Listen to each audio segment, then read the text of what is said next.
Kaki aku bengkak sampai tak muat selipar. Mula-mula aku ingat tersalah makan, tapi makin hari makin teruk. Bengkak naik ke lutut. Bila tekan, tenggelam tak naik balik. Nak jalan pun sakit. Pinggang rasa mencucuk. Badan selalu sejuk waktu malam. Nak tidur pun resah. Asyik ulang-alik ke tandas. Kencing pun berbuih, tak puas, rasa pedih. Aku pergi klinik, doktor buat ujian. Bacaan tak cantik. Kreatinin tinggi. Urea pun naik. Doktor cakap buah pinggang aku dah mula lemah. Kalau tak jaga, tak mustahil kena cucuk. Balik rumah, aku menangis diam-diam. Aku fikir, siapa nak jaga rumah kalau aku jatuh sakit? Aku cuma suri rumah. Tapi aku ada keluarga nak dijaga. Aku mula cari ikhtiar. Herba pun herba lah. Aku jumpa satu nama, Jus Tiara. Dalam dia ada akar tali hayat, nanas batu dan misai kucing.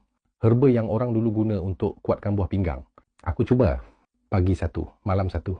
Tak payah bancuh. Koyak terus minum. Masuk minggu kedua, kaki dah mula susut.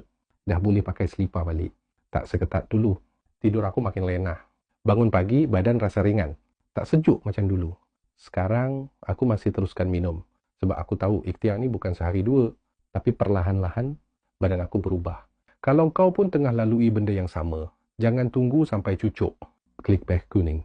Cuba dulu Jus Tiara. Ini ikhtiar aku. Mungkin sesuai untuk kau juga.